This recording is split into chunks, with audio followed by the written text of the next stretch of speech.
Hello everyone. आज हम continue करेंगे प्रोजेक्टाइल मोशन को। और लास्ट क्लास में मैंने प्रोजेक्टाइल मोशन में जितने भी केसेस थे उसके ऊपर क्वेश्चंस करा दिए थे कि अगर हम लोग किसी हाइट से हॉरिजॉन्टल प्रोजेक्शन करवा रहे हैं या फिर किसी हाइट से एलिवेटेड प्रोजेक्शन करा रहे हैं या फिर किसी एंगल ऑफ डिप्रेशन पे प्रोजेक्शन करवा रहे हैं तो फिर उसके लिए हम लोग किस तरह से रेंज, टाइम ऑफ फ्लाइट और वेलोसिटीज किसी भी रैंडम टाइम पे निकालना है तो हमें कैसे निकालना है, तो उस टाइप के क्वेश्चंस मैंने आपको करवा दिए थे।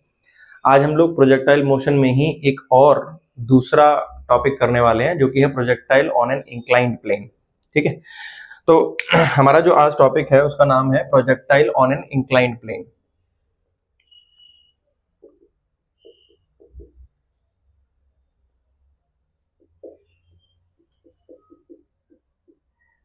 ठीक है, projectile on an inclined plane, इसके बारे में हम बात करने वाले हैं कि भाई हम कैसे करेंगे इस टाइप के क्वेश्चंस को और इसको हम किस तरह से डील करेंगे। इसमें होता ये है कि हम लोग इंक्लाइन के अलोंग प्रोजेक्टाइल करने की कोशिश करते हैं, तो इसमें दो केस बनते हैं। एक हमारे पास जो केस बनता है वो होता है हमारे पास up the incline.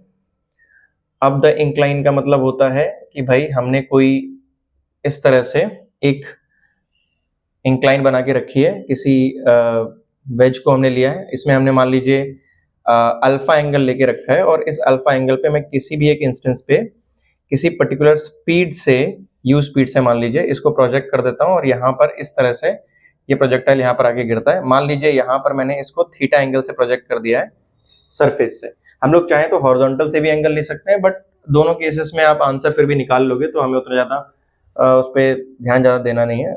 Any way will do fine. उसके बाद हमारे पास आता है दूसरा डाउन द इंक्लाइन पे।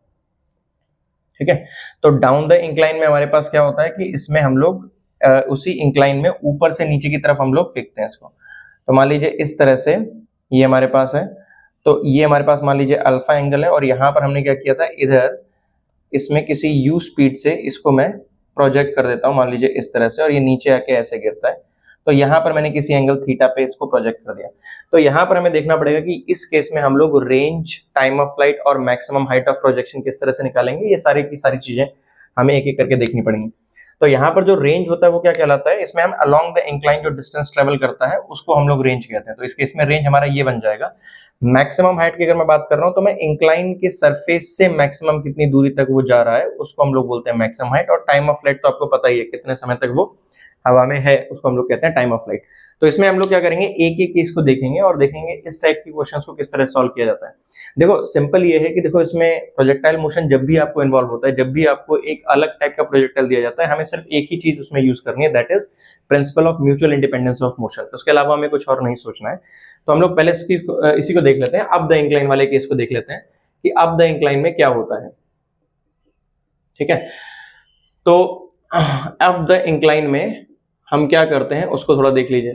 तो अप द इंक्लाइन में हमें करना सिर्फ यही है कि let's find first time of flight. इसको पहले ड्रॉ कर देता हूं, मान लीजिए अल्फा है और मैंने इस इंक्लाइन से मैंने थीटा एंगल ले लिया है, यू स्पीड से इसको फेंका है एंड देन हमारे पास इस तरह से ये यहाँ पर गिरा जाके। तो हम लोग करते क्या है, देखो इसको सॉल्व करने के लिए हम principal of mutual independence of motion को ही फॉलो करते हैं। इसमें होता ये है कि हम लोग इस वाली डायरेक्शन को एक्स एक्सेस मान लेते हैं और उसके परपेंडिकुलर वाली डायरेक्शन को वाई एक्सेस मान लेते हैं। तो हम इसी को ओरिजिन मान लेते हैं, जो पार्टिकल जहां रखा था वो वाली जो पॉइंट है उसको हम ओरिजिन मान लेते हैं। यहाँ पर हमारे पास ये एक्स एक्सेस है और उसके बाद हम लोग क्या करते हैं, इसके परपेंडिकुलर डायरेक्शन में ऐसे अगर जाएंगे तो यहाँ पर हम लोग इसको मान लेते हैं वाई एक्सेस। तो ये एक्स और वाई एक्सेस हमारे पास हो गया है। तो हम लोग क्या करते हैं, वही भाई theorem of mutual independence of motion, उसमें हम लोग क्या करने वाले हैं कि इस वेलोसिटी को पहले दो भागों में तोड़ लेते हैं और फिर इसके अलोंग अलग से सॉल्व करेंगे, उसके अलोंग अलग से सॉल्व करेंगे, बस हो गया। बस इसमें सिर्फ ये किया है कि हम अभी तक हॉरिजॉन्टल और वर्टिकल में तोड़ा करते थे प्रोजेक्टाइल को, लेकिन अब हम अलोंग द इंक्लाइन और परपेंडिकुलर टू द इंक्लाइन लेंगे, बिकॉज ऐसा करना इजी होता है। ऐसा नहीं कि आप हॉरिजॉन्टल और वर्टिकल के अलोंग कर नहीं सकते, कर सकते हैं उसमें भी, उससे भी आपका आंसर आ जाएगा, बट इसके थ्रू करना आसान होता है। क्योंकि अगर आप देखेंगे तो इसके थ्रू अगर मैं करता हूं तो ये एक तरह से ग्राउंड टू ग्राउंड वाला केस बन जाता है। ऑब्वियसली ग्राउंड नहीं है, बट एक ही सरफेस पे, जिस सरफेस से आप प्रोजेक्ट कर रहे हो उसी सरफेस पे वापस आ रहा है, तो इसलिए हमारे पास इजी हो जाता है ऐसे टाइप के क्वेश्चंस को सॉल्व करना अगर हम इंक्लाइन के अलोंग ही एक्स एक्सिस को ले लेते हैं। तो अब देखिए यहाँ पर करना क्या है, तो हमारा सबसे पहले ये हो जाता है कि हम एक्स के अलोंग इसको तोड़ लेंगे। तो इसके अलोंग हमारे पास जो हॉरिजॉन्टल में वेलोसिटी आती है इसको मैं बोल देता हूँ u ऑफ cos थीटा। ठीक है, और वर्टिकल में अगर मैं किसी वेलोसिटी को तोड़ता हूं मान लीजिए इस तरह से, तो ये हमारे पास हो जाता है कितना, u ऑफ sin थीटा। तो मान लीजिए हमने u ऑफ साइन थीटा से इसको ऊपर प्रोजेक्ट कर दिया है यहाँ पर। अब होगा क्या कि अलोंग द एक्स एक्सिस ये वाला जो पार्टिकल है हमारे पास, ये सीधा स्ट्रेट मोशन करने की कोशिश करेगा, और ये वाला जो पार्टिकल है वो इस तरह से मोशन अंडर ग्रेविटी करने की कोशिश करेगा, ऊपर जाएगा और फिर बाद में यहाँ पर आने की कोशिश करेगा इस तरह से। इस मोशन को अलग से एनालाइज करो, इस मोशन को अलग से एनालाइज करो। बट इसमें एक केस और आता है कि यहाँ पर जो ग्रेविटी है वो आपको पता है नीचे की तरफ लगती है, तो यहाँ पर जो जी है ना, अब वो दोनों टाइप के पार्टिकल्स पे लगने वाली है। पहले क्या होता था कि ये वाला आपका यूनिफॉर्म वेलोसिटी का मोशन होता था, लेकिन अब ऐसा नहीं होगा। अब इसमें क्या होगा, इधर भी आपका कुछ ना कुछ मोशन हो रहा होगा। तो अगर ये अल्फा है तो ये वाला एंगल हमारे पास अल्फा हो जाता है। तो अगर मैं इस जी के कंपोनेंट करता हूं तो यहाँ पर हमारे पास वर्टिकल के डायरेक्शन के अलोंग हमारे पास आ जाएगा इधर जी कॉस अल्फा, और इसके हॉरिजॉन्टल के अलोंग हमारे पास आ जाता है जी साइन अल्फा। तो अगर आप इसको ध्यान से देखेंगे, मैं चाहूं तो इसको एकदम सीधा करके दिखा देता हूं, चाहे तो एक्चुअल में तो ऐसे ही लिखना पड़ेगा, बट अगर मैं पूरे एक्सेस को सीधा कर देता हूं तो मुझे क्या देखने को मिलेगा कि भाई ये एक्स एक्सिस अगर मैंने ऐसे ड्रॉ किया है और वाई एक्सिस अगर ऐसे ड्रॉ किया है, तो यहाँ पर जो पार्टिकल है जो हॉरिजॉन्टली मैंने प्रोजेक्ट किया है, तो हॉरिजॉन्टल प्रोजेक्शन वाला पार्टिकल इस तरफ u cos थीटा से फेंका जा रहा है, और ये रिटार्ड कर रहा है पीछे की तरफ कितने से, g sin अल्फा से। तो g sin अल्फा से ये रिटार्ड कर रहा है। ऊपर वाले पार्टिकल की अगर मैं बात करता हूं तो ऊपर वाला पार्टिकल जो है जिसको मैंने u sin थीटा से ऊपर प्रोजेक्ट किया है, और वो रिटार्ड कर रहा है नीचे की तरफ कितने से, g cos अल्फा से। तो भाई वो g cos अल्फा से रिटार्ड कर रहा है। तो दोनों केसेस में रिटार्डेशन हो रहा है इस केस में, और हमें इस टाइप से इस मोशन को सॉल्व करना है। तो ये आपका ऊपर जाके नीचे की तरफ आएगा ऐसे, और ये भी जाएगा लेकिन थोड़ा सा स्लो डाउन फास्ट होगा। तो इसमें अगर हम देखा जाए तो इसमें शिफ्टेड पैराबोला देखने को मिलता है, बिकॉज ये जल्दी से रुक रहा है, तो इसकी स्पीड जो है वो धीरे धीरे ज्यादा फास्ट से गिरेगी। तो फर्स्ट हाफ में ये फास्टर होगा, अगले हाफ में थोड़ा स्लो हो जाएगा। तो ये कुछ इस तरह का प्रोजेक्टाइल आपको देखने को मिलेगा, यहाँ से यहाँ तक ऐसा जाएगा, फिर बाद में यहाँ पर थोड़ा सा इस टाइप का हो जाएगा, बिकॉज इतना जो टाइम के पॉइंट ऑफ व्यू से आपको पता है कि टाइम ऑफ फ्लाइट ये डिसाइड करेगा। तो इसके तो जाने और आने का टाइम सेम ही रहेगा, बट इसकी स्पीड जो है फर्स्ट हाफ में ज्यादा होगी, तो ज्यादा डिस्टेंस ट्रेवल कर लेगा उसी टाइम में, और सेकंड हाफ में कम होगी क्योंकि एक्सेलरेशन उसकी स्पीड को घटा रही है। तो फिर इस तरह से शिफ्टेड पैराबोला टाइप का ये केस बन जाता है। अगर मैं इसको हॉरिजॉन्टली दिखाऊं तो ये एक्चुअल में यहाँ पर सिमेट्रिक दिख रहा है जस्ट फॉर शोइंग, बट ये सिमेट्रिक होगा नहीं। एक्चुअल में ये ऐसे करके यहाँ पर थोड़ा इस टाइप से अगर मैं बनाना चाहूँ तो एक्चुअल में रियलिस्टिकली ऐसा कुछ बनाना पड़ेगा मेरे को, थोड़ा अंदर की तरफ शिफ्ट हो गया होगा, है ना। तो इस तरह से हमें ये चीज देखने को मिलेगी। अब हम क्या करना चाहते हैं, इसमें हमारा वही काम है कि हम लोग पहले टाइम ऑफ फ्लाइट को और मैक्सिमम हाइट को कैलकुलेट कर लेते हैं, एंड देन हम लोग रेंज को निकालने का तरीका भी निकाल लेंगे। इसमें तो कुछ नहीं है, इसमें हमें कुछ फॉर्मूला याद नहीं रखने, कुछ चीजें ऐसी हैं जो आपकी मेल खाती हैं एकदम ग्राउंड टू ग्राउंड प्रोजेक्शन से, लेकिन कुछ ऐसी चीजें जिसमें हम कोई फॉर्मूला याद नहीं करेंगे, उसको हम लोग directly theorem of mutual independence of motion से सॉल्व किया करेंगे। तो भाई इसमें देख लेते हैं कि इसमें अगर हम बात करते हैं एक्स के अलोंग, पहले हम टाइम ऑफ फ्लाइट की बात कर लेते हैं। तो सबसे पहले हम बात करेंगे क्या, टाइम ऑफ फ्लाइट। तो मैंने आपको पहले ही बताया कि टाइम ऑफ फ्लाइट के लिए वो वाला मोशन जिम्मेदार होता है जो मोशन एक्चुअल में प्लेन से दूर जा रहा है, क्योंकि यार ये तो जलता चला जाएगा, ये एक टाइम पे रुक के हो सकता है वापस भी आ जाए, लेकिन ये वाला जैसे यहाँ गिरेगा ये पार्टिकल यहाँ गिर चुका होगा, राइट। तो टाइम ऑफ फ्लाइट के लिए अभी भी यही वाला पार्टिकल जिम्मेदार है। अगर आप ध्यान से देखेंगे तो ग्राउंड टू ग्राउंड प्रोजेक्शन में भी ऊपर की स्पीड u sin थीटा थी, पर ये नीचे g था, राइट। तो बेसिकली अगर आप इसको सॉल्व करोगे तो जितने भी आपने टाइम ऑफ फ्लाइट और मैक्सिमम हाइट के लिए फॉर्मुलास निकाले होंगे वही है, बट आप g को अगर सिंपली g cos अल्फा से रिप्लेस कर दोगे तो आपका सारा का सारा मैच करेगा। तो ये cos थीटा हो गया, यहाँ पर ऊपर जाके हमने ऐसा किया, और नीचे की तरफ हमारे पास कितना है, g ऑफ cos अल्फा, ये हमारे पास आ गया इस तरह से। अब होगा क्या भाई, टाइम ऑफ फ्लाइट की बात करते हैं तो यहाँ पर टाइम ऑफ एसेंट की बात करेंगे, यहाँ पर t1 है, और यहाँ पर टाइम ऑफ डिसेंट की बात करेंगे, यहाँ पर t2 है। तो टाइम ऑफ एसेंट हमारे पास क्या होगा भाई, इनिशियल हम देख सकते हैं यहाँ पर इनिशियल फाइनल स्पीड तो 0 ही होने वाली है यहाँ पर। तो आप देख सकते हैं कि v equal to u plus at लगाता हूँ, ठीक है। तो आप देख लो फाइनल स्पीड 0 है, ये है u cos थीटा, और minus g cos of not g cos of alpha, u sin theta, sorry गलती हो गई है, u sin थीटा यहाँ पर है, तो that will be equal to u sin theta minus g cos of alpha, है ना। तो u sin theta minus g cos alpha into t1। तो t1 की हमारे पास वैल्यू कितनी आ जाती है, u sin theta upon g cos alpha, ये हमारे पास जो है बेसिकली t1 की वैल्यू आ जाती है। इस तरह से हम लोग टाइम निकाल सकते हैं, राइट। अच्छा t2 की बात करेंगे, तो t2 की बात करेंगे तो यहाँ पर भी हमारे पास 0 स्पीड है, और इवेंचुअली हमें पता है कि भाई जब ये नीचे आएगा तो इसकी स्पीड भी u sin थीटा ही होगी। ऐसा क्यों है, बिकॉज एक्सेलरेशन रिटार्डेशन जितना है उतना ही एक्सेलरेशन है, तो उतने डिस्टेंस में जितनी स्पीड गवाई उतनी गेन भी करेगा, राइट।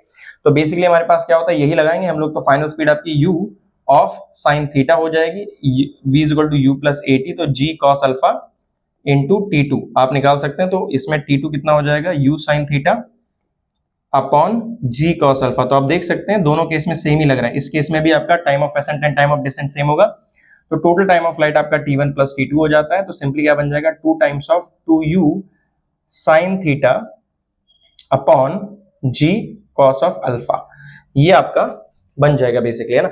उसमें हमारे पास क्या बन रहा था, 2u sin theta by g बन रहा था, इसमें 2u sin theta by g cos alpha बनने वाला है, ठीक है। तो इस तरह से हम लोग इसका टाइम ऑफ फ्लाइट निकाल सकते हैं। आप इसको याद करना है तो आप ऐसे याद कर सकते हो, उसमें भी जैसे मैंने याद करवाया था, t हमारे पास क्या होगा, 2 times of u perpendicular upon g perpendicular, ऐसे आप याद कर सकते हो, राइट। u परपेंडिकुलर मतलब इंक्लाइन से परपेंडिकुलर वाली वेलोसिटी, और अपॉन इंक्लाइन से परपेंडिकुलर वाला g, इंक्लाइन से परपेंडिकुलर का g हमें चाहिए, g cos अल्फा। तो 2u by g ही बन गया है, but u perpendicular to the incline upon g perpendicular to the incline. Time of ascent है, तो बेसिकली आपका ये क्या बन गया, this is u perpendicular upon g perpendicular, और वैसे यही हमारे पास u perpendicular upon g perpendicular, लगभग सेम ही है, सेम ही टाइम ऑफ फ्लाइट है, बट g cos अल्फा बन गया, राइट। तो इस तरह से हम लोग इसका टाइम ऑफ फ्लाइट आसानी से निकाल सकते हैं, कोई बड़ी बात नहीं है। चाहो तो यहाँ पर लिख लो, कुछ चीजें अगर आपको याद करनी है तो वैसे आप याद कर सकते हो। कितना हो गया, 2u cos theta upon 2u sin theta upon g cos of beta. तो हमारे पास क्या हो गया, 2u perpendicular upon g perpendicular, ये हमारे पास टाइम ऑफ फ्लाइट सीधा सीधा बन गया। अब अगर ये हमारे पास हो गया तो नेक्स्ट हम लोग क्या करते हैं, सेकंड हमारे पास हो जाता है मैक्सिमम हाइट उसने कितना अचीव किया है from the incline, and incline से वो मैक्सिमम कितनी दूरी पे जाएगा। यहां पर मैक्सिमम हाइट का मतलब ये नहीं कि ग्राउंड से मैक्सिमम हाइट अचीव करवा रहा है, नहीं, ग्राउंड से मैक्सिमम हाइट हो सकता है इस पॉइंट की हो, बट हम ये क्या कर रहे हैं, मैक्सिमम हाइट फ्रॉम इंक्लाइन, यानी इंक्लाइन सरफेस से मैक्सिमम कितनी दूरी पे वो पहुंच रहा है उसके बारे में हम बात करते हैं। तो भाई उसके लिए भी हम लोग यही करेंगे, एच मैक्स निकालने के लिए सेकंड हम लोग देख लेते हैं। अगर मुझे एच मैक्स निकालना है तो आप देख लीजिए एच मैक्स का मतलब क्या है, यहाँ पर एच मैक्स इज ये वाली दूरी है, ठीक है। मैक्सिमम हाइट आपका कितना, यहाँ से इतना मैक्सिमम कितनी दूरी पे जा रहा है इंक्लाइन से, वो हमारे पास एच मैक्स हो जाता है ना। तो एच मैक्स निकालने के लिए भी हम वही करेंगे जो वहां पर हमने किया था। यहाँ पर हमारे पास वही मोशन अंडर ग्रेविटी है, ऊपर वाला पार्ट क्या हो जाएगा, ये देखो यहाँ पर सीधा u of sine theta, and वो हमारे पास इस तरह से जा रहा है, सिमेट्रिक मोशन है। एच मैक्स आपको ये निकालना ही निकालना है, और आप सीधा सीधा देख सकते हैं नीचे की तरफ आपका g cos अल्फा लगी रहा है। तो आप क्या करिए, टॉप के लिए लगा दीजिए, ये स्पीड 0 है, तो हमारे पास हो जाता है v square u square plus 2as, ये वाला फंडा लगाएंगे। तो फाइनल स्पीड हमारे पास 0 है, u हमारे पास कितना, u साइन थीटा का whole square minus 2g cos of alpha into s, या h मैक्स कर लीजिए, जो भी आपको सही लगता है। And now if you solve for it, h max आपका कितना आ जाएगा, h max will be u square sine square theta upon 2g cos of alpha, या फिर आप ऐसे भी याद कर लीजिए u परपेंडिकुलर का स्क्वायर अपॉन 2g परपेंडिकुलर। तो इस तरह से भी आप h मैक्स को अच्छे से याद कर सकते हो, कोई दिक्कत नहीं है। u perpendicular square upon 2g perpendicular वही है, परपेंडिकुलर टू द इंक्लाइन हमें दोनों चीजें चाहिए होंगी, चाहे फिर हमारे पास वेलोसिटी हो इनिशियल वाली, या फिर एक्सेलरेशन ड्यू टू ग्रेविटी का कंपोनेंट हो। तो इस तरह से हमें इसको करना है, ठीक है। ये अगर हमारे पास हो गया तो एच मैक्स और टी में निकालने में कोई दिक्कत नहीं थी, क्योंकि एच मैक्स और टी जो होता है हमारे पास वो वाई डायरेक्शन के मोशन पे डिपेंड करता है। इस केस में भी वाई डायरेक्शन के मोशन पे डिपेंड कर रहा है, और ये वाई डायरेक्शन का मोशन ज्यादा डिफरेंट नहीं है जो हमारे पास पहले जो हमने ग्राउंड टू ग्राउंड प्रोजेक्शन किया था उसके वाई डायरेक्शन के मोशन के बिल्कुल सिमिलर है, बस उसमें g था और यहाँ पर g cos अल्फा है। तो इसलिए मोस्टली आपके सिमिलर टाइप के फॉर्मूलास बन रहे हैं, सिमिलर टाइप के आपके रिजल्ट्स बन रहे हैं, ठीक है। तो आप यहाँ पर इसको लिख ही सकते हैं कि यहाँ पर अगर मुझे एच मैक्स निकालना हुआ तो एच मैक्स हमारे पास कितना बन जाएगा, एच मैक्स को चाहो तो आप लिख सकते हो u square sine square theta upon 2g cos of beta, या फिर आप परपेंडिकुलर में कर सकते हो u perpendicular upon 2g perpendicular, ऐसा भी आप कर सकते हो, both are correct, okay. Now उसके बाद अगर मैं बात करता हूं नेक्स्ट, तो थर्ड हमारे पास हो जाता है रेंज की बात कर लेते हैं। रेंज में थोड़ा सा डिफरेंस आएगा, बिकॉज रेंज के केस में जो आपका ग्राउंड टू ग्राउंड प्रोजेक्शन आप कर रहे थे और यहाँ पर जो आप कर रहे हो वो दोनों थोड़े से डिफरेंट है, ठीक है। तो आप देख लीजिए थर्ड वाले केस में हमारे पास हमें बात करनी है किसकी, रेंज की। तो रेंज हमारे पास क्या है, r है, और रेंज में हमें कुछ नहीं करना है, हमें s equal to ut plus half at square लगाना है, x डायरेक्शन में लगाना है। तो हमारे पास क्या हो जाएगा, r will be equal to u cos theta into उस टाइम ऑफ फ्लाइट में कितना वो चल रहा है, तो half g sine of alpha into T square. मैं तो कहता हूं भाई इसको याद मत करो, ठीक है, फॉर्मूला याद मत करो, एटलीस्ट रेंज के लिए फॉर्मूला मत याद करो, टाइम ऑफ फ्लाइट के लिए और हाइट मैक्स के लिए याद कर सकते हो तो ठीक है, रेंज के लिए याद मत करो, इसके लिए बस फॉर्मूला याद करो, टाइम ऑफ फ्लाइट निकाल लो, मैक्स हाइट निकाल लो, टाइम ऑफ फ्लाइट बाद में पुट कर देना ut plus half T square करके। लेकिन अगर आप फिर भी करना चाहते हो तो कोई बात नहीं, इसमें फॉर्मूला थोड़ा सा मैथमेटिकल टाइप का बनता है, बट ऐसा नहीं कि बहुत गंदा बन जाता है। इसमें हमारे पास टाइम ऑफ फ्लाइट क्या आया था, 2u sign theta upon g cos of beta minus g sine alpha upon 2 into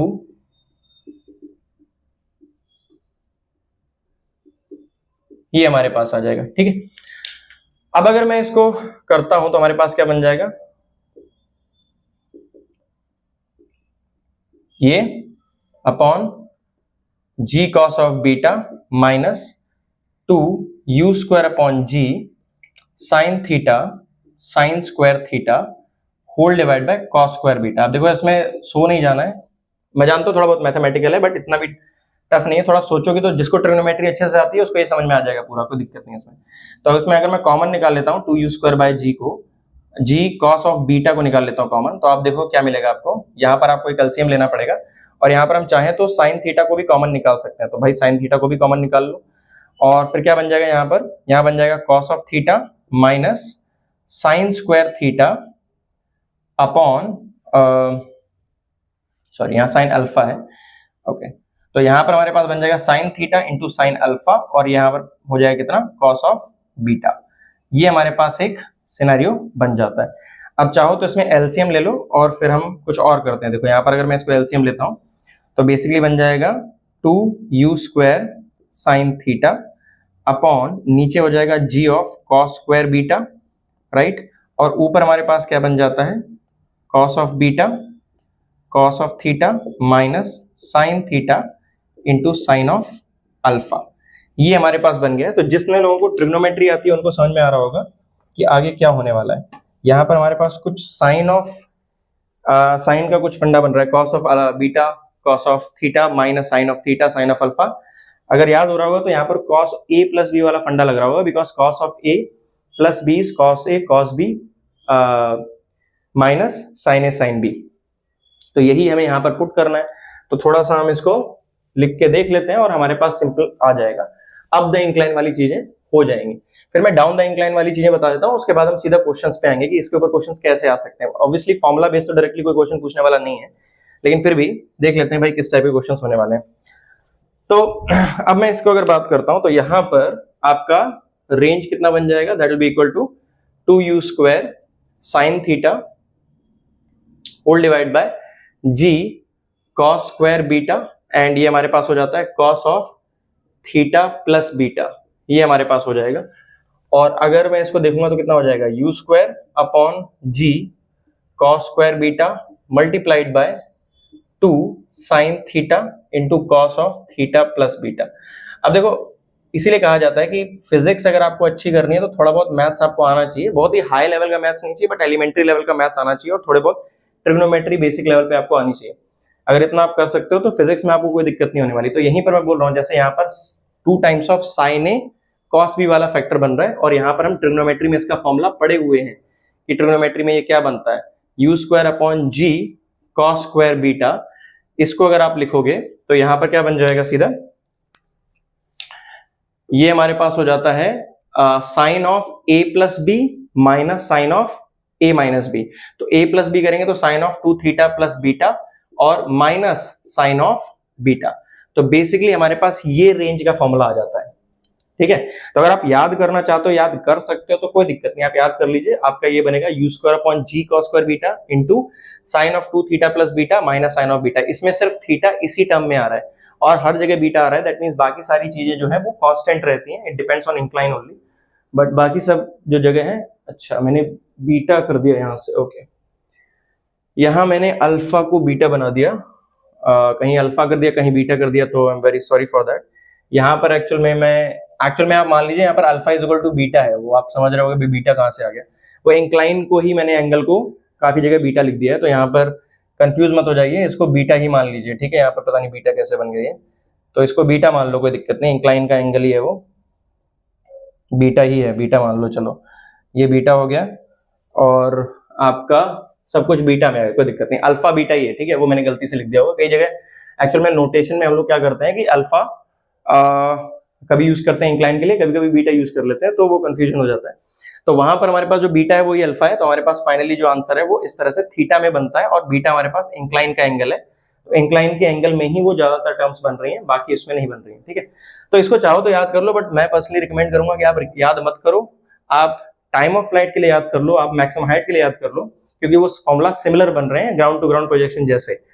उसके बाद अगर आपको रेंज निकालना है तो सिंपल हॉरिजॉन्टल डायरेक्शन में ut plus half at square लगा दो, उससे आपका हो जाएगा, ठीक है। अच्छा यहाँ पर हम एक और बात कर सकते हैं, अगर हमने ये कर ही लिया है तो हमें पता करना है कि भाई थीटा कितना होना चाहिए ताकि आपका रेंज मैक्सिमम हो जाए, और रेंज मैक्सिमम होगा कितना वो भी हम थोड़ा देख लेते हैं। तो आप देखिए यहाँ पर आपको रेंज को मैक्सिमाइज करना है, तो आप देख सकते हैं ये चीज तो कांस्टेंट है, बीटा पे डिपेंड करती है, इंक्लाइन के एंगल पे डिपेंड करती है, तो कुछ कर नहीं सकते, ये भी इंक्लाइन है। ये वाला जो चीज है ना, ये आप अपने एंगल ऑफ प्रोजेक्शन से कंट्रोल कर सकते हो, तो ये चीज साइन का चीज है, और आपको पता है समथिंग माइनस समथिंग हो रहा है, तो अगर ये मैक्सिमम कर दो तो आपका ये पूरी चीज मैक्सिमाइज हो जाएगी। तो साइन थीटा की आपको पता है मैक्सिमम वैल्यू 1 होती है, 1 कब होगी, जब अंदर वाला पूरा क्या हो जाएगा, π/2 हो जाएगा। तो मैक्सिमाइज करने के लिए 2 थीटा प्लस बीटा जो होगा वो π/2 करना है आपको, तो आप सिंपली सॉल्व कर सकते हो कि हमारे पास कितना हो जाएगा, π/4 माइनस β/2, इतना आपको एंगल देना पड़ेगा मैक्सिमम रेंज करवाने के लिए, ठीक है। और अगर आपको मैक्सिमम रेंज करवाना तो करवा दिया, लेकिन मैक्सिमम रेंज की वैल्यू क्या आएगी, ठीक है, ये बहुत ज्यादा एलिगेंट बनता है, इसको ज्यादा दिमाग नहीं लगाना होता है। ये cos स्क्वायर बीटा हो जाएगा, ये बन जाता है 1 माइनस साइन बीटा, ठीक है। cos स्क्वायर बीटा को आप लिख सकते हो 1 माइनस साइन स्क्वायर बीटा, तो a square minus B square वाला फंडा लगा दो, यहां पर क्या होता है u square upon g, 1 minus sine square beta को लिख सकते हैं 1 minus sign beta into 1 plus sine beta, right. और आपको पता है ऊपर है 1 माइनस साइन बीटा, तो सिंपली आप आर मैक्स निकाल सकते हो, आर मैक्स की वैल्यू आप चाहो तो याद कर लो, हो जाएगा आपका आर मैक्स की वैल्यू आपकी आती है u square upon g 1 plus sine beta. तो इस तरह से आप चाहो तो आराम से इसको याद कर सकते हो, ठीक है। तो कोई दिक्कत नहीं है, ये याद करना ज्यादा डिफिकल्ट नहीं है, u square upon g 1 plus sine beta, beta is the angle of the incline, right, इस तरह से करना है। अच्छा इसको कैसे याद करोगे, देखो इसको याद करने का मैं सबसे ज्यादा सिंपल ट्रिक बताता हूँ, सिर्फ इसी को छोड़ दो। एक्चुअल में कहीं पर भी आपको रेंज को मैक्सिमाइज करना है, जितना भी हमने पढ़ा है उसकी बात कर रहा हूँ, जितने में भी हमने पढ़ा है, ग्राउंड टू ग्राउंड प्रोजेक्शन हो गया, ऑब्वियसली ये उनके लिए नहीं काम करेगा जब आपको किसी हाइट से प्रोजेक्ट कर रहे हैं, लेकिन अगर आपको ग्राउंड टू, क्योंकि ये भी एक तरह से ग्राउंड टू ग्राउंड प्रोजेक्शन है, अलोंग द इंक्लाइन एक तरह से ग्राउंड टू ग्राउंड प्रोजेक्शन हो गया। इस केस में हमारे पास होता क्या है कि आप बस कुछ नहीं करना है, आपको जैसे मान लीजिए यहाँ पर ये इंक्लाइन है और आपने यहां से प्रोजेक्ट कर दिया है, ठीक है, आपको निकालना है कि थीटा मैक्सिमाइज करना है रेंज के लिए, तो आप क्या करोगे, ज्यादा कुछ नहीं करना है आपको, ये वाली लाइन बनाओ, ये लाइन कौन सी है, जी की लाइन है, ठीक है, लाइन ऑफ जी, जिसके अलोंग जी एक्ट कर रहा है, ठीक है। और ये लाइन क्या है, हॉरिजॉन्टल लाइन ऑफ मोशन, मतलब हॉरिजॉन्टल जिस तरफ जा रहा है, हॉरिजॉन्टल लाइन ऑफ मोशन। तो मान लीजिए ये हॉरिजॉन्टल लाइन ऑफ मोशन आपको दिया है, तो बेसिकली जो एंगल होगा आपको मैक्सिमाइज करने का वो इसके एंगल का आधा होगा, राइट। ये जो टोटल एंगल बन रहा है ना इसका आधा होगा, हाफ ऑफ दिस एंगल, ठीक है। तो थीटा हमें क्या चाहिए, हमें theta half of this angle करना है, उस पे मैक्सिमम होगा, यानी थीटा जो होना चाहिए that should be half of phi, ये फाई हमने अगर बोला है तो हाफ ऑफ फाई, आपको इस तरह से आप जल्दी याद कर सकते हो, उसमें कोई दिक्कत नहीं। तो ये हमारे पास, अच्छा ग्राउंड टू ग्राउंड प्रोजेक्शन में क्या हो जाता है, आपकी जी वाली लाइन ये होती है और हॉरिजॉन्टल मोशन जिसमें रेंज आप निकालने वाले हो वो ये होती है, तो उसमें क्या है वो 90 डिग्री बनता है, उसका हाफ 45 हो जाता है, तो 45 से आप याद कर सकते हो 45 पे मैक्सिमम रेंज बनता है। इसमें क्या कर रहे हो, जिसके अलॉन्ग रेंज निकालने वाले हो ये वाली लाइन है, और जिस तरफ ये निकाल रहे हो ये जी वाली लाइन है, तो इसके बीच में टोटल एंगल फाई बन रहा है। वो फाई तुम्हें पता है कितना है, देखो भाई ये हमारे पास कितना था, मान लो बीटा था या अल्फा था, जो भी है, मैंने दोनों लिए थे, ये है, तो ये हमारे पास क्या होगा, this is going to be π/2 minus beta या फिर अल्फा जो भी है। तो अगर मैं उसका आधा करता हूं, 5/2 अगर करना चाहता हूं, तो दैट विल बिकम π/4 माइनस β/2। तो आप देख सकते हो वही आंसर हमारे पास आया है, हमने वही निकाला है सॉल्व करके। तो इस तरह से आप देख सकते हो, इस तरह से आप याद कर सकते हो सिंपल, जिसके अलॉन्ग आपका रेंज होने वाला है और जो जी वाली लाइन है वो वर्टिकल लाइन है, उसके बीच में जो टोटल एंगल बनता है उसका आधा आपको देना पड़ेगा। अच्छा, ये तो मैंने यहीं से निकलवा दिया तो कोई बात नहीं भाई, इसका आधा करेंगे यहीं से हमने एंगल का। अगर हॉरिजॉन्टल से निकालना होता तो आपको बीटा और ऐड करना पड़ता, कभी कभी वो हॉरिजॉन्टल से पूछते हैं। ये जो हमने निकाला है, ये जो एंगल निकलता है ऑब्वियसली वो हॉरिजॉन्टल से होता है, ठीक है। ये हमारे पास जैसे मान लो इसमें तो 45 डिग्री था, तो ये मैं बोल रहा हूँ कि ये जो एंगल होता है इसमें जो दिया जाता है हाफ ऑफ फाई, बट ये एंगल होता कहां से है, ये होता है angle from line of range, जिसके अलोंग आप रेंज निकालने वाले हो उसके अलोंग का ये होता है। ऑब्वियसली ये जो चीज है वो हाइट वाले प्रोजेक्शंस पे काम नहीं करती, कि अगर आप किसी हाइट से या डेप्थ से करवा रहे हो तो ये ट्रिक काम नहीं करेगी। ये मैंने सिर्फ याद करने की ट्रिक बताई है, इसमें कोई मैथमेटिकल रीजनिंग नहीं है इसके पीछे। इट जस्ट सो हैपेंस कि आप इंक्लाइन के केस में और ग्राउंड टू ग्राउंड प्रोजेक्शन वाले केस में इसको इस तरह से याद कर सकते हो, ठीक है। चलिए, तो अगर ये हमारे पास हो गया है तो हम लोग क्या करते हैं कि एक और केस देख लेते हैं, उसके बाद हम कंबाइंड क्वेश्चंस करा देंगे, ठीक है। हालांकि मैंने आपको ये सब निकाल के बता दिया है, चाहो तो आप रेंज के लिए याद कर सकते हो, बट मेरा पर्सनल है कि आप आर मैक्स के लिए चाहो तो याद कर सकते हो कि मैक्सिमम रेंज कितना यूज कर upon G 1 plus sine beta. कुछ क्वेश्चन ऐसे होते हैं जो डायरेक्टली मैक्सिमम रेंज पुट करके हो जाते हैं, बट बाकी के लिए मैं रिकमेंड करूंगा कि इसके फॉर्मूला को याद ना करो, क्योंकि बहुत ज्यादा डिफिकल्ट होता है उसको कंटिन्यूसली याद करे रहना, ठीक है। चलो, इसके बाद हम डाउन द इंक्लाइन भी कर लेते हैं और उसके बाद हम इसके ऊपर क्वेश्चंस करते हैं और खत्म करते हैं इस प्रोजेक्टाइल को। कंप्लीट प्रोजेक्टाइल आज हमारा खत्म हो जाएगा, तो देख लेते हैं इसको। देखिए,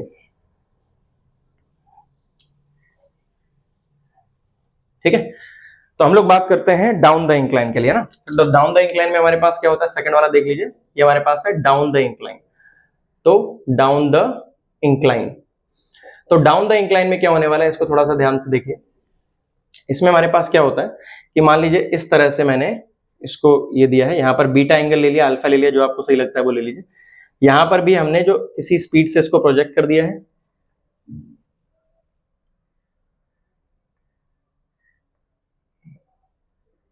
ठीक है, ये हमारे पास एंगल थीटा था। एंड देन हमने क्या किया कि यहां पर इसको ऐसे डाल दिया है, तो ये हमारे पास थीटा है और ये हमारे पास इस तरह से, ठीक है। अब देखो, अगर हमारे पास ये हो गया है तो हम लोग क्या करते हैं, इसको थोड़ा सा देख लेते हैं कि इसमें टाइम ऑफ फ्लाइट या जो भी है कैसे निकाला जाएगा।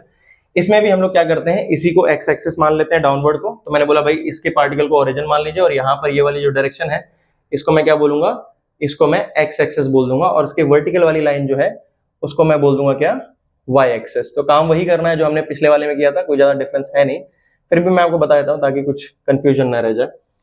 यहां पर भी हम लोग उसको दो भागों में डिवाइड करेंगे। इधर हमारे पास कितना आ जाएगा, u ऑफ cos थीटा, ठीक है। और अगर हम वर्टिकल की बात करते हैं तो यहां पर हमारे पास आ जाएगा u ऑफ sin थीटा, ठीक है।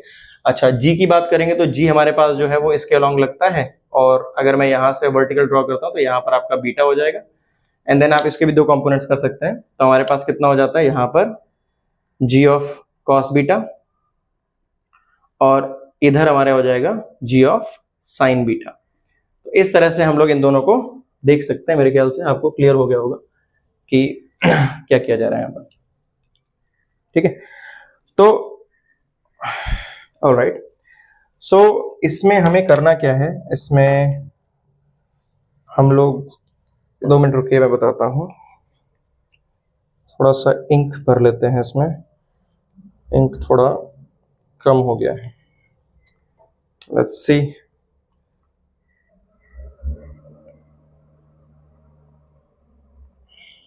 Okay, now listen carefully. इसमें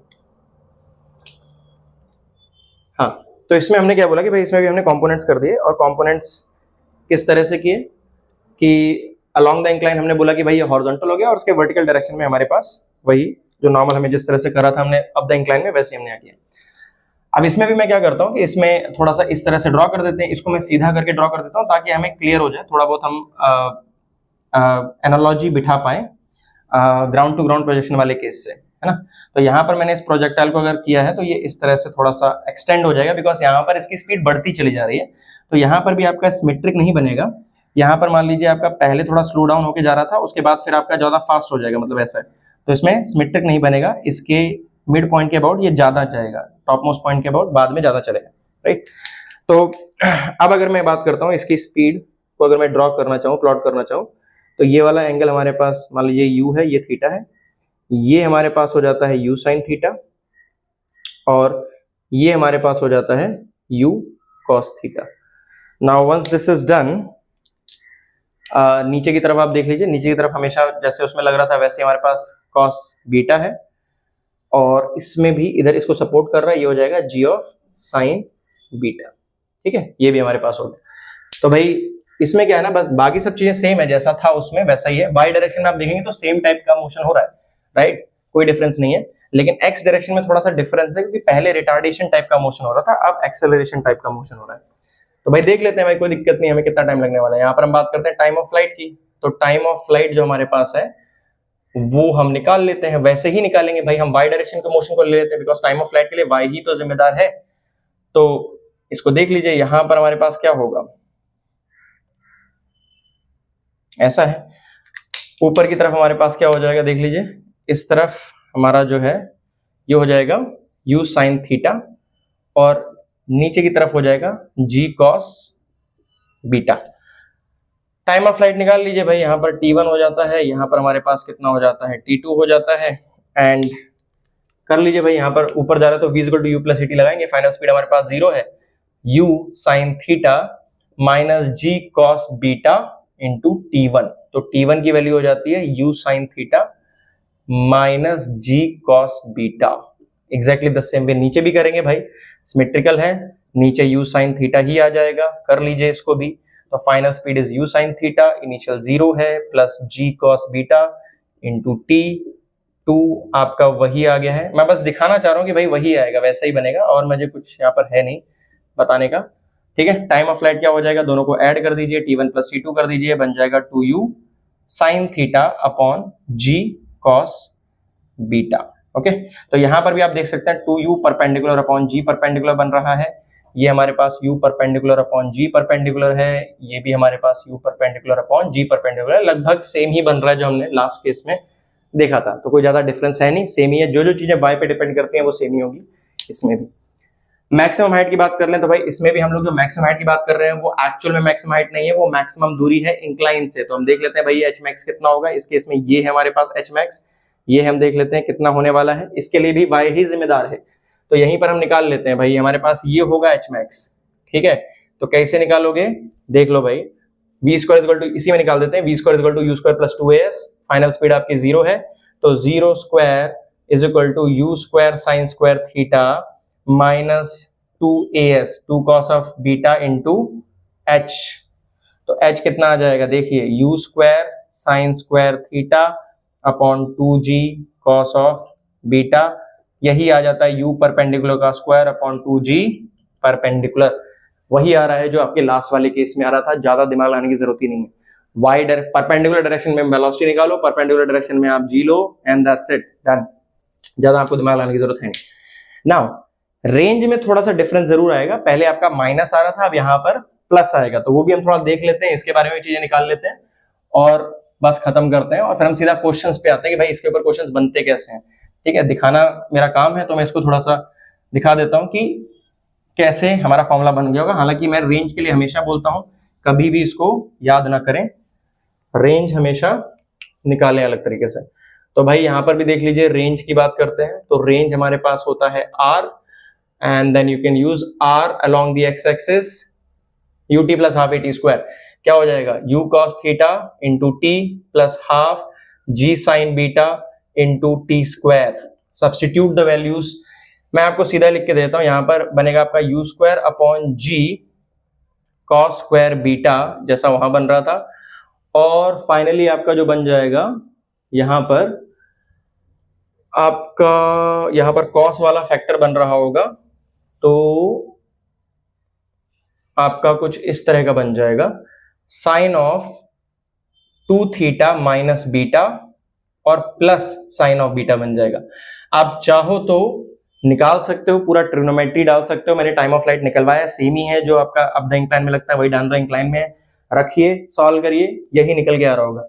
इसमें भी हम मैक्सिमम के लिए बात कर लेते हैं, अगर हमें थीटा कितना लेना पड़ेगा ताकि आपका आर मैक्सिमम हो जाए, कैसे करोगे भाई, मैक्सिमम करने के लिए इस चीज को आपको क्या करना पड़ेगा, मैक्सिमाइज करना पड़ेगा, क्या करना पड़ेगा, 1 करना पड़ेगा, यानी 2 थीटा माइनस बीटा को क्या करना पड़ेगा, पाई बाय 2 करना पड़ेगा, थीटा आपका pi by 4 plus beta by 2 करना पड़ेगा, उसमें माइनस आ रहा था अगर आपको याद होगा। तो मैक्सिमम रेंज की बात करें तो ज्यादा कुछ नहीं है, यहां पर आप सीधा क्या करोगे, कि देखो बस आपको एक ही काम करना है, जहां जहां आपने पिछले वाले क्वेश्चन में बीटा लिखा था रेंज के केस में, वहां यहां पर आपको माइनस बीटा रख देना, दैट्स इट, आपका सारा बन गया।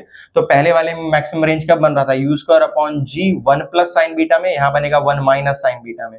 आपने बीटा को माइनस रख दिया तो साइन उसको माइनस में ही निकाल के देगा, ठीक है। इस तरह से इसको कर सकते हैं। अच्छा, यहाँ पर थीटा मैक्स वैसे ही काम करेगा जैसे मैंने लास्ट वाले केस में बताया था, वैसे यहाँ पर भी थीटा मैक्स काम करने वाला है। चाहो तो आप देख सकते हो, इसमें भी आप क्या करेंगे कि जी वाली वर्टिकल लाइन ले लो और अलोंग द इंक्लाइन जब वो जा रहा है उसको देख लो। तो हमारे पास एक तो ये लाइन हो गई और आपकी जी वाली ये लाइन हो गई, ठीक है। अब आपको क्या करना है, ये जो इनके बीच में एंगल है ना फाई, राइट, इसका मिड पॉइंट पे होगा, मतलब जो थीटा होगा उसका आधा होगा, मतलब ये जो थीटा होगा वो 5/2 होने वाला है ये।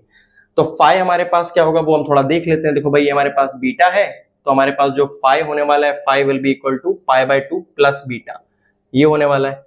पुट कर दीजिए तो हमारे पास क्या हो जाता है, π/4 प्लस β/2, ये हमारे पास होने वाला है, वही आ गया। देखो, तो इस तरह से एक अच्छा टेक्निक है आपको याद करने का। ध्यान रखना, आपको टोटल एंगल वही का लेना है जिस तरफ प्रोजेक्ट किया जा रहा है। इधर नहीं कर रहे हैं प्रोजेक्ट, ना इधर कर रहे हैं ना इधर कर रहे हैं, इधर प्रोजेक्ट करना है। तो यहाँ के टोटल एंगल का आधा लेना है, और कहाँ वो एंगल होगा, कहां से, रेंज वाली लाइन से, मैंने पिछले वाले में बता दिया था। तो इस तरह से हम यहाँ के बेसिक चीजों को याद कर सकते हैं। जो बेसिक फॉर्मुला हमें दिए हैं रेंज के लिए भी, उसमें हम मैक्सिमम रेंज कब होगा और मैक्सिमम रेंज कितना होगा वो हम दोनों निकाल सकते हैं। लेकिन ऑब्वियसली हमें इनको याद करना नहीं है, क्योंकि क्वेश्चंस कोई भी फॉर्मूला बेस नहीं पूछने वाला है, ये हमेशा याद रखिए। तो क्वेश्चंस कैसे बनने वाले हैं उनके ऊपर थोड़ा सा हम लोग देख लेते हैं। Let's see what type of questions will be asked out of this, right, if at all they are asking, then let's see. चलिए, ओके,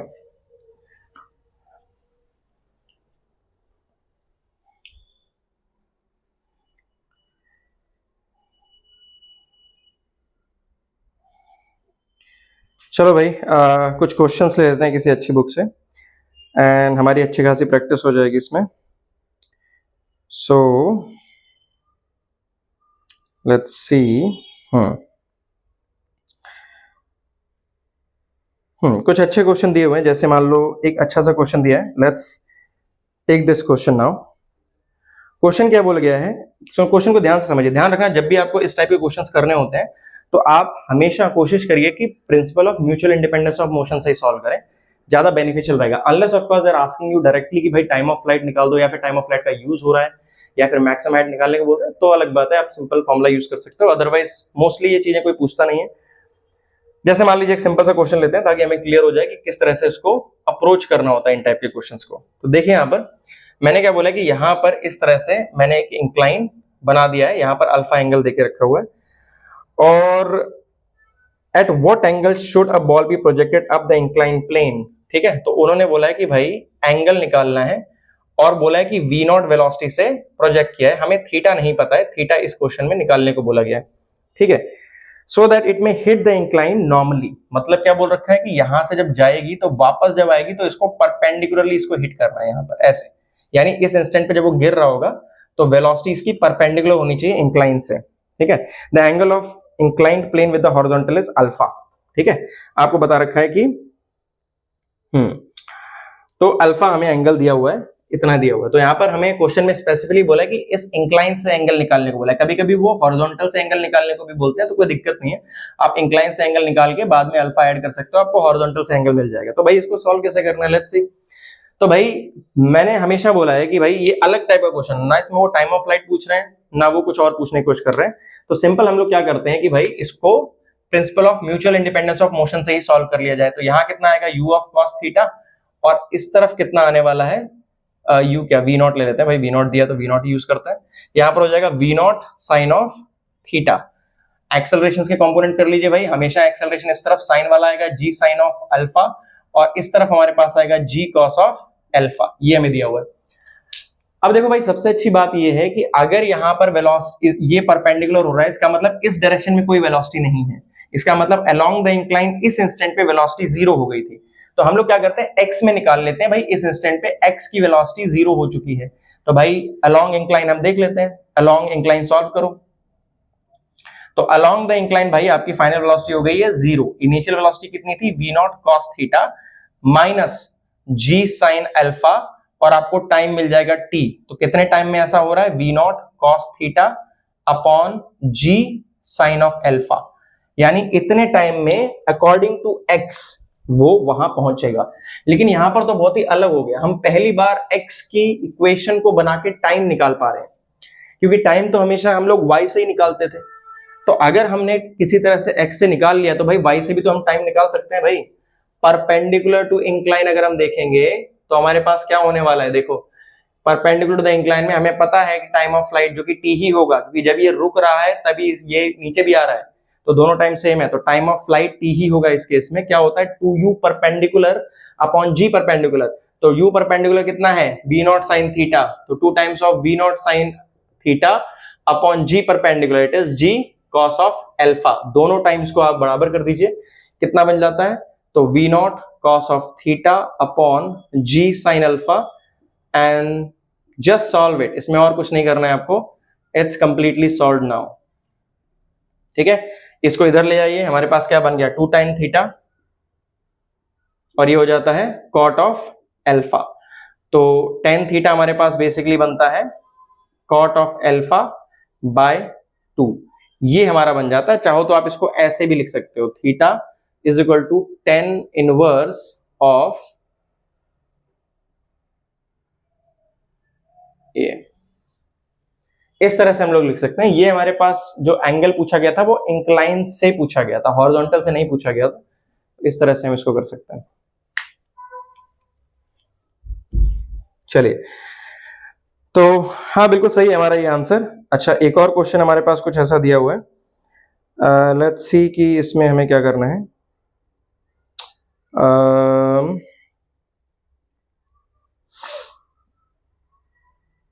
ओके, सो ये थोड़ा छोटा सा एंगल है। चलो एक सिंपल सा क्वेश्चन दिया है उसको कर लेते हैं ना, थोड़ा सा हमारे कंसेप्ट्स क्लियर हो जाएंगे। तो आई होप ये समझ में आ गया होगा। अगर नहीं समझ में आए एक बार आप पॉज करिए और देखिए, और अगर नहीं समझ में आता तो आप कमेंट लिखिए, मैं इसको और अच्छे से एक्सप्लेन करूंगा आगे किसी की वीडियो में। तो देखिए भाई, एक क्वेश्चन और कर लेते हैं, इसके करके आपको समझ में आ जाएगा कि मैं क्यों बोलता हूँ हमेशा आपको theorem of mutual independence of motion use करना है। तो भाई हमारे पास देखो, इस तरह से हमने एक इंक्लाइन दिया ये, और यहां से हमने किसी को प्रोजेक्ट किया कितने से, 5 मीटर पर सेकंड, 90 पे नहीं कर रहे हैं, ये आपके किसी नॉर्मल एंगल से कर रहे हैं। मान लीजिए इस तरह से 5 मीटर पर सेकंड से प्रोजेक्ट किया जा रहा है, ऑब्वियसली आपका इस तरह से कुछ होगा, और ये हमें दे रखा है कितना, थीटा नॉट। तो हमें दिया हुआ है भाई हॉरिजॉन्टल से, इस बार जो है ना हॉरिजॉन्टल से एंगल, क्वेश्चन पहले पढ़ लेते हैं। इंक्लाइन हमें 30 डिग्री दिया हुआ है, तो हमारे पास ये वाला जो एंगल है वो 30 डिग्री का हमें देके रखा हुआ है। ठीक है, angle of elevation is 30 with the horizontal. Okay, तो उन्होंने बोल रखा है कि भाई एंगल ऑफ एलिवेशन को 30 दिया है हॉरिजॉन्टल से। देखो भाई, इस बार उन्होंने मेंशन कर दिया, इस बार उन्होंने यहां से इंक्लाइन से नहीं दिया, 30 हॉरिजॉन्टल से दिया, तो ऐसा भी दिया जा सकता है। तो आपको बताना है कि रेंज निकालना है। पहली बात तो फर्स्ट आपको बोला है कि रेंज निकालिए अलोंग द इंक्लाइन कितना बनने वाला है, और सेकंड आपको बताना है क्या कि रेंज इफ बीटा इज 120, तो उसको छोड़ देते हैं, 120 में वो अप द इंक्लाइन बन जाएगा, तो कोई दिक्कत नहीं है, वो हम बाद में कर लेंगे। But let's solve this question, right. So range छोड़ो, हम लोग बाकी चीजें भी निकाल लेते हैं, हम लोग टाइम ऑफ फ्लाइट निकालते हैं, मैक्सिमम हाइट निकाल लेते हैं, रेंज भी निकाल लेंगे। देखो भाई, तो एंगल मैटर नहीं करता, व्हाट मैटर्स इज आप अलोंग द इंक्लाइन और परपेंडिकुलर द इंक्लाइन क्या निकाल रहे हो। ठीक है, आप देखिए, अगर ये 30 डिग्री है और आपको पता है ये 30 डिग्री है, तो आपका ये एंगल भी 30 डिग्री हुआ है, इसका मतलब इंक्लाइन से 60 डिग्री पे है। तो अगर इंक्लाइन से 60 डिग्री पे है तो यहां पर आपकी स्पीड कितनी आ जाएगी, 5 cos 60 इधर आ जाएगा, और इसके अलोंग हमारे पास क्या आ जाएगा, 5 sin 60 ये आ जाएगा। तो that will be equal to 5/2 metre पर सेकेंड, और ये हो जाएगा कितना, 5√3/2 मीटर पर सेकेंड, ये हमारे पास बन जाएगा। तो भाई अगर हम टाइम ऑफ फ्लाइट निकालना चाहते हैं, भाई टाइम ऑफ फ्लाइट में कोई दिक्कत नहीं है, आराम से निकाल लोगे। देखो भाई, जी आपका नीचे की तरफ है इधर, और ये परपेंडिकुलर इस तरफ आ रहा है, तो आपका क्या है, इधर जी है और इधर 30 है, तो हमारे पास क्या हो जाता है, जी cos 30 पीछे की तरफ आ जाएगा, तो ये हो जाएगा कितना, g√3/2, और इस तरफ कितना आ जाएगा, g/2 आ जाएगा। तो ये हमारे पास हो गया है। तो अगर हम बात करते हैं कि भाई टाइम ऑफ फ्लाइट कितना है, भाई सबसे पहले टाइम ऑफ फ्लाइट निकाल लेते हैं, जरूरी तो नहीं है, आपको पता है 2u perpendicular upon g perpendicular, बहुत अच्छा तरीका याद करने का। u परपेंडिकुलर कितना है, 5√3/2, ठीक है, अपॉन g परपेंडिकुलर कितना है, आपका हो जाता है 5√3। सॉल्व कर लीजिए, 1 सेकंड आ रहा है, बहुत अच्छा है, निकाल लिया। मैक्सिमम हाइट के लिए क्या बोला था, इसमें भी आप फॉर्मूला याद कर सकते हो, क्या होता है u perpendicular square upon 2g perpendicular, perpendicular direction में क्या है 5√3/2 का होल स्क्वायर है। ओके ओके हाँ, तो 5√3/2 का होल स्क्वायर है अपॉन कितना हो जाएगा 2 टाइम्स ऑफ g परपेंडिकुलर, कितना है g√3/2 है। ठीक है, सॉल्व कर लीजिए कितना हो जाता है, देखो 25 इंटू 3 75, तो 75/4 तो यही हो गया है, नीचे कितना हुआ 10√3, तो 10√3 आपका हो गया। यहाँ पर देख लीजिए कितना हो जाता है, काट दो 5 2 जा 5 25/8 हो गया, तो बेसिकली 25/8√3 मीटर्स आराम से आ जाएगा। इस तरह से हम लोग एच मैक्स निकाल सकते हैं, हालांकि पूछा नहीं था ठीक है, लेकिन हमने निकाल दिया, फॉर्मूला हम यूज कर सकते हैं, कोई दिक्कत नहीं। अब प्रॉब्लम आती है कि हम लोग रेंज कैसे निकालेंगे, तो भाई रेंज देख लेते हैं कि कैसे करना है ना। देखिए ठीक है, तो यहां पर थोड़ा सा हम लोग रेंज देख लेते हैं भाई, हमें कैसे निकालना है, लेट्स सी दिस, है ना। तो रेंज हमारे पास हो जाता है ut plus half AT square, कितना हो जाएगा 5/2 into t plus half AT square, a हमारे पास कितना हो जाता है, दिस इज g/2 और ये हो जाता है t स्क्वायर, तो कितना हो जाता है 5t/2 plus 5t square by 2, तो हमारे पास क्या हो जाता है 5t/2 हमारे पास कितना है 5/2, सीधा t को 1 रख दीजिए और यहाँ पर हो जाता है अगेन 5/2, सीधा कितना हो गया 5 मीटर। कोई दिमाग ही नहीं लगाना था इसमें, ऐसे करना था। अगर आपको मतलब principal of mutual independence of motion आता है तो ज्यादा कुछ दिमाग नहीं लगाना, just follow the rules, you will get the answer, right. तो बस मेरे ख्याल से ये वाला क्वेश्चन भी आपको क्लियर कट आ गया होगा। चलिए भाई एक दो क्वेश्चन और कर लिए जाए, अगर हमारे पास टाइम है थोड़ा सा तो मैं कुछ और एक्स्ट्रा चीजें बता सकता हूं, तो बस हाँ, तो थोड़ा सा टाइम और है हमारे पास। देखो इसमें हमारे पास ऐसा है कि भाई यहाँ पर ये हो गया, ठीक है, इसमें इसी टाइप के क्वेश्चंस आते हैं, इतना ज्यादा रेलेवेंस नहीं है इसका जेई मेन से एडवांस में, इतने ज्यादा इसके हाइपर क्वेश्चंस नहीं के पूछे जाते हैं, बट फिर भी मैं एक सजेशन दूंगा कि आप इसका प्रैक्टिस अच्छी खासी से कर लें। इसमें अलग अलग क्वेश्चंस बन सकते हैं, अलग वैरायटी ऑफ क्वेश्चंस बन सकते हैं, तो कैसे बन सकते हैं, बट सारे क्वेश्चंस आप theorem of mutual independence of axes से सॉल्व कर सकते हैं। एक्स में अलग सॉल्व करिए, वाई में अलग सॉल्व करिए, and you will be like good to go. यहाँ पर ये भी पूछ सकते थे भाई एक पर्टिकुलर टाइम पे वेलोसिटी कितनी हो गई, वही काम करेंगे भाई, आप इस डायरेक्शन की वेलोसिटी निकाल दीजिए v equal to u plus AT करके, और इस डायरेक्शन की वेलोसिटी निकालिए v equal to u plus AT करके, हो गया। ठीक है, तो आप इसको i कैप मान लीजिए, इसको j कैप मान लीजिए। अगर वेलोसिटी का कंपोनेंट मैग्नीट्यूड पूछा है तो आपको x और y में मिल गया है, तो कंपोनेंट निकाल सकते हो vx square plus vy square करके। अगर हॉरिजॉन्टल इससे एंगल पूछा है तो वो भी निकाल सकते हो, ठीक है, तो कुछ भी पूछा जा सकता है, आप इससे डील कर सकते हैं।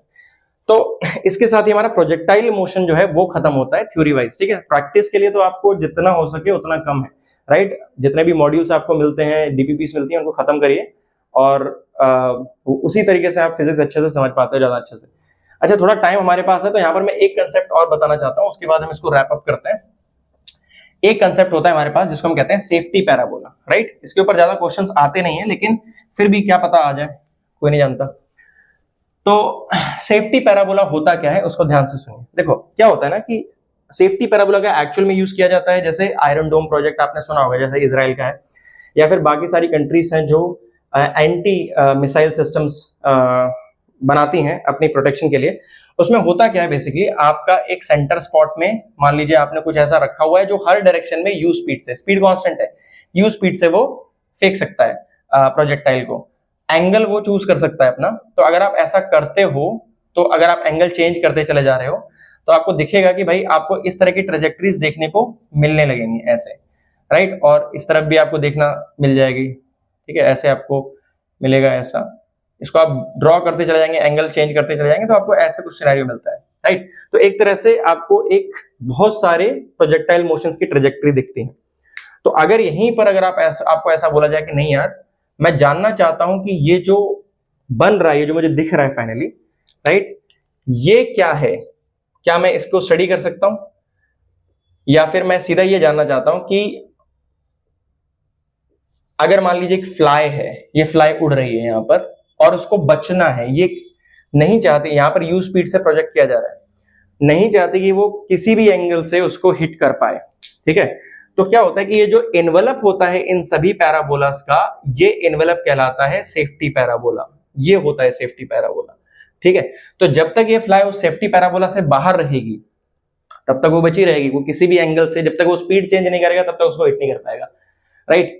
लेकिन जैसे ही वो उसके अंदर आती है या फिर उस पे आती है, उसको वो हिट कर जाएगा। तो वैसी मिसाइल्स के लिए होता है, अगर कोई मिसाइल आ रही है, जब तक इसके रेंज में नहीं आती है तब तक तो वो बची रहेगी, लेकिन जैसे ही रेंज में आएगी वो कैलकुलेट करके कितने एंगल पे मारना है उसको छोड़ देता है एंड उसको इंटरसेप्ट किया जा सकता है। दिस इज द बेसिक फंडा behind anti missile defence systems across countries, ठीक है। जैसे S-400 के बारे में सुना होगा, जो इंडिया ने डिप्लॉय किया था, वो भी इसी तरह से लगभग काम करता है। उनमें थोड़ा और कॉम्प्लेक्स सिस्टम फॉलो होता है, उसमें ट्रैकिंग सिस्टम भी होता है, वो मिसाइल्स उसको बैलिस्टिक मिसाइल्स यूज करता है, तो उसमें थोड़ा सा कॉम्प्लेक्स सिस्टम रहता है, बट एक बहुत ही बेसिक अंडरस्टैंडिंग के तौर पर बता सकता हूँ कि भाई ऐसा काम होता है उसमें।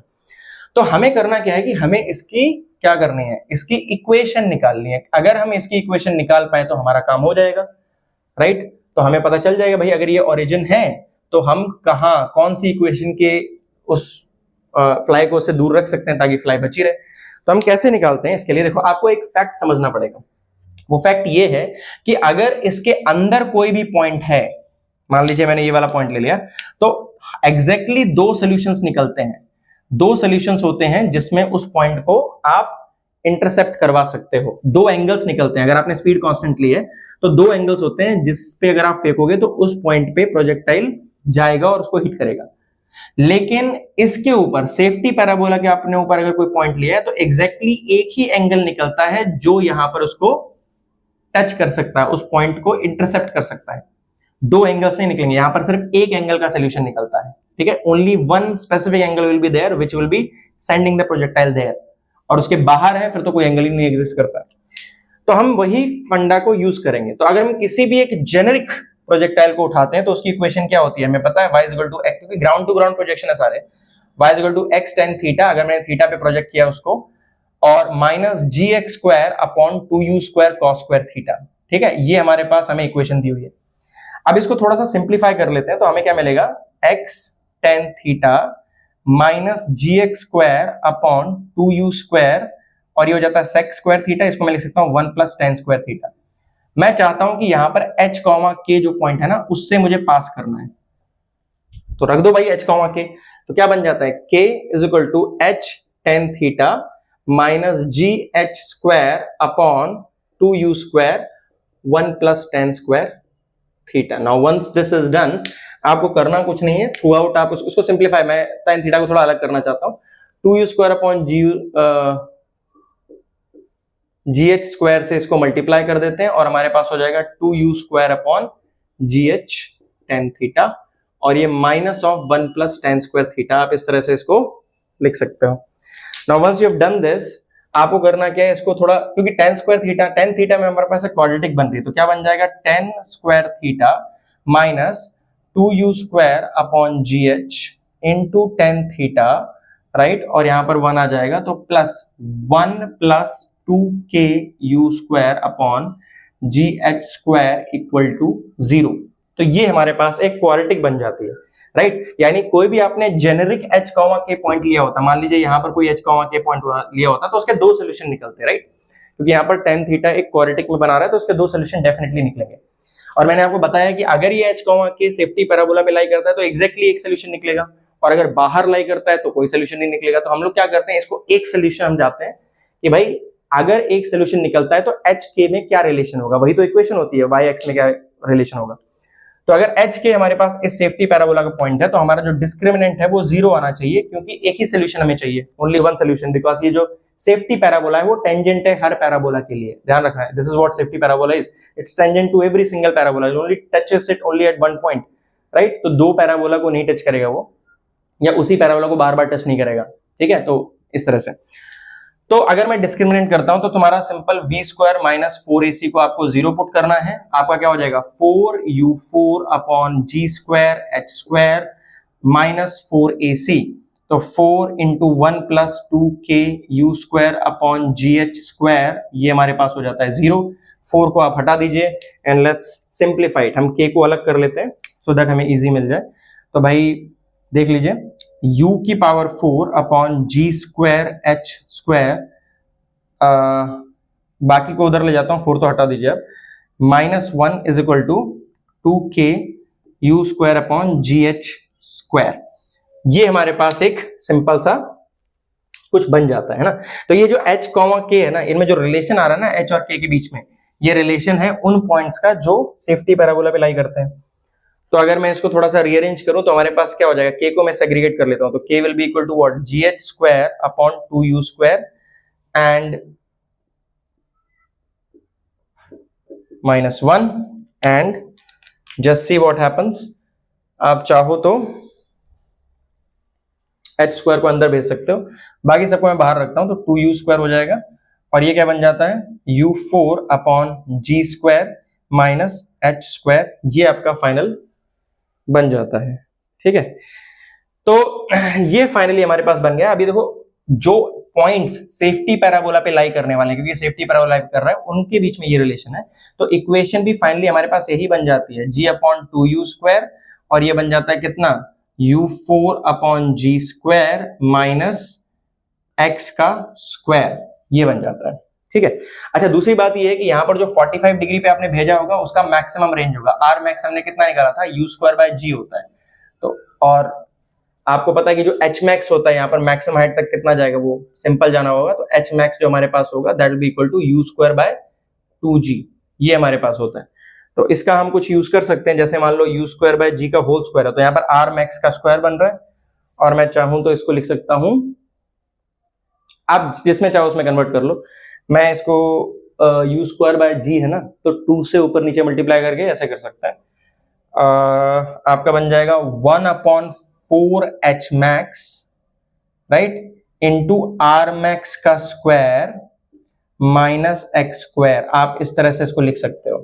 ठीक है, तो r मैक्स का स्क्वायर, ये r मैक्स है, इसका स्क्वायर माइनस x स्क्वायर, और इसको मैंने h मैक्स बना दिया, 2 से मल्टीप्लाई डिवाइड किया, u स्क्वायर बाय 2g क्या हो गया, h मैक्स हो गया। ठीक है, इसमें मैंने इसको ऐसे लिख दिया। अब ठीक है, अगर आपको लगता है नहीं यार यही ठीक है तो वो भी ठीक है, तो r मैक्स का स्क्वायर माइनस x का square whole divide by 4 times of h max, ये तरीका है इसको याद करने का, अगर चाहो तो याद कर सकते हो। तो सेफ्टी पैराबोला होता क्या है, सेफ्टी पैराबोला की इक्वेशन हम लोग कैसे निकालते हैं, और सेफ्टी पैराबोला अगर आपको इक्वेशन दी हुई है तो उसको देख के आप r मैक्स और h मैक्स कैसे निकालोगे, वो मैंने आपको बता दिया। हालांकि इसके ऊपर ज्यादा कुछ क्वेश्चंस आते नहीं है, राइट, बहुत ज्यादा कुछ टफ पूछना होगा तो दे ही देंगे, लेकिन मोस्टली मेरे ख्याल से पैराग्राफ बेस्ड क्वेश्चन देंगे, उसमें आपको फैक्ट्स बता देंगे और उसके बाद फिर आपको उनसे क्वेश्चंस को सॉल्व करना होगा। बाकी अलग से स्पेसिफिकली नहीं दे देंगे कि भाई अपने तरह आपको पता ही होना चाहिए एंड देन सॉल्व करो। ठीक है, तो इस तरह से हमने प्रोजेक्टाइल में जो जो थ्योरी हो सकती थी, जिस जिस वैरायटी के क्वेश्चंस आ सकते थे वो हमने कर लिए। ऑफ कोर्स और भी डिफिकल्ट वैरायटी के क्वेश्चंस होते हैं, but for that I recommend कि जितना हो सके उतना क्वेश्चन सॉल्व करिए। हालांकि मैं भी कुछ क्वेश्चन सीरीज लेके आऊंगा कभी, तो उसमें हम लोग देख सकते हैं भाई क्वेश्चंस किस टाइप के टफ क्वेश्चंस बन सकते हैं। ठीक है, नेक्स्ट लेक्चर में हम लोग रिलेटिव मोशन की बात करेंगे, जिसमें हम लोग रिलेटिव मोशन इन 2D की बात करेंगे, जिसमें हम लोग रेनमैन प्रॉब्लम और रिवर स्विमर प्रॉब्लम के बारे में बहुत ज्यादा एक्सटेंसिवली बात करेंगे, और जितना जल्दी हो सके काइनेमेटिक्स को खत्म करके नया चैप्टर स्टार्ट करेंगे analyse. Thank you everyone, I hope आपने एंजॉय किया होगा ये सारा और समझ में आया होगा। इसको आप सब्सक्राइब बटन को प्रेस किए और हो सके तो लाइक करिए। Thank you everyone.